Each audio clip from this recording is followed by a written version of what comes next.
तो दोस्तों कैसे हो? सब बढ़िया।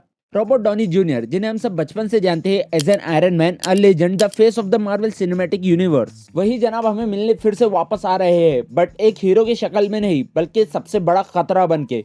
वो खतरा जिसका नाम सुन के थैनोस की भी रूह निकल जाए। Daddy, chill.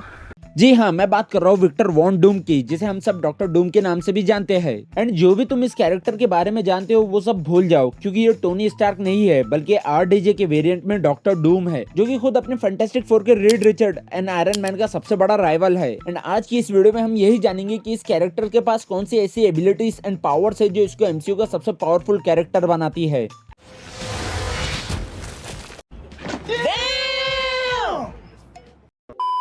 जिसमें से सबसे पहले नंबर पे आती है इसकी सुपर ह्यूमन इंटेलिजेंसी।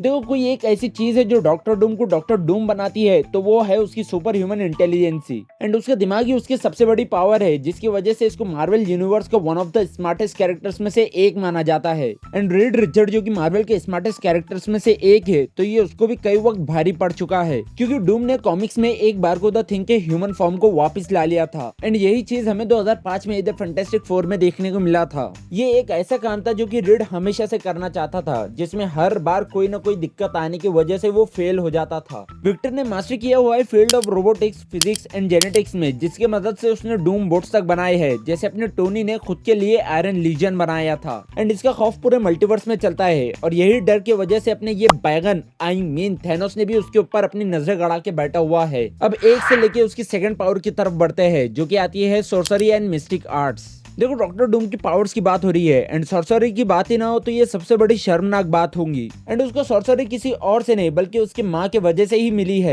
जिसका नाम है सिंथिया वॉन डूम, जो कि असल में अपनी वांडा की जैसी एक सॉर्सरर थी। जिसके जाने के बाद विक्टर ने उसके बुक्स एंड आर्टिफैक्ट्स पढ़ के सॉर्सरी एंड डार्क मैजिक की नॉलेज को गेन कर लिया था, जिसके बाद उसने तिब्बत मॉन्क से ट्रेनिंग लेकर अपने पावर्स को और भी ज्यादा इनहेंस किया। एंड यही सॉर्सरी की मदद से वो energy blast, force field, time manipulation, mind control, power absorption and यहाँ तक कि वो डेमंस को भी समन कर सकता है, जिसको तुम लो लेवल ऑफ सुप्रीम भी समझ सकते हो। एंड कोई कैरेक्टर है जो इसको सॉर्सरी में टक्कर देके हरा सकता है तो वो सिर्फ अपना डॉक्टर स्ट्रेंज है। एंड यही पावर्स है जिसकी वजह से वो Reed Richard, Tony Stark and Hank Pym जैसे कैरेक्टर से आगे रहता है। जहाँ पर ये कैरेक्टर्स अपने आप को मैजिक से दूर रखते हैं, वहीं डॉक्टर डूम अपने साइंस एंड मैजिक की वजह से इन कैरेक्टर्स को हराने की कैपेबिलिटी रखता है।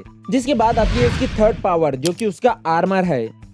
डॉक्टर डूम को हम उसके आर्मर के बगैर इमेजिन कर ही नहीं सकते, क्योंकि डॉक्टर डूम हमेशा अपने आर्मर में रहता है। एंड उसका ये आर्मर टाइटेनियम अलॉय से बनाया हुआ है, जो कि डूम की फिजिकल स्ट्रेंथ को इनहेंस करने के अलावा सुपर ह्यूमन की ड्यूरेबिलिटी भी रखता है। एंड ये सूट उसको इतनी पावर्स देता है जिसकी मदद से वो द थिंग एंड हल्क जैसे कैरेक्टर्स को संभालने के साथ साथ अपने स्पाइडरमैन को भी टक्कर देने की कैपेबिलिटी रखता है। एंड हम सब जानते हैं कि स्पाइडरमैन कितना पावरफुल है। एंड उसका ये आर्मर नियरली इंडिस्ट्रक्टेबल है, जिसके साथ ये आर्मर सुपर ह्यूमन के अलावा कॉस्मिक बीइंग के वार तक को झेल सकता है। प्लस ये डूम को बचाता है matter manipulation, reality warping and psychic effect से। एंड डूम इस आर्मर की मदद से कई बार पानी एंड स्पेस में सरवाइव कर चुका है।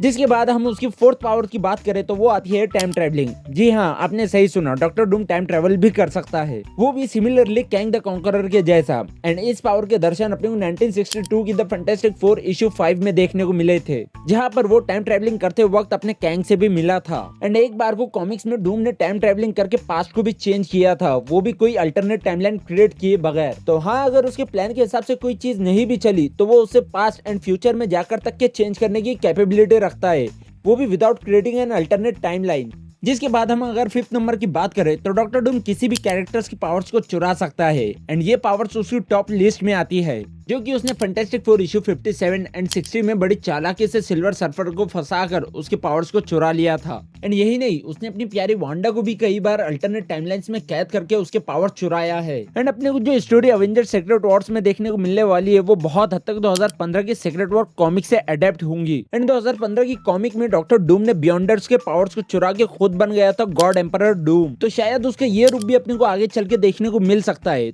नंबर 6 पे उसकी पावर आती है रीजनरेशन। डॉक्टर डूम ने उसके दोनों स्किल साइंस एंड सॉर्सरी को मिला के कई अनोखे तरीके निकाला हुआ है अपने आप को रीजनरेट करने के लिए। एंड उसकी ये पावर हमें 2010 में आई comic Avenger the Children Crusade issue 4 में देखने को मिली थी, जहाँ पर वो स्पेल्स यूज करता है अपने आप को हील करने के लिए। एंड यही पावर उसको गहरे से गहरे लगे जख्म से बचाती है, जो कि बहुत हद तक डॉक्टर डूम को इमॉर्टल बनाती है। अब सिर्फ एक सवाल रह जाता है, जब अवेंजर्स डूम्सडे में सब कुछ खत्म होगा, क्या डॉक्टर डूम राज करेगा या सब कुछ जला के राख कर देगा? तुम्हारे क्या ओपिनियन है इसके बारे में कमेंट करके जरूर बताना। एंड सब्सक्राइब कर लो यार। मैं मिलता हूँ अगली वीडियो में, तब तक के लिए बाय।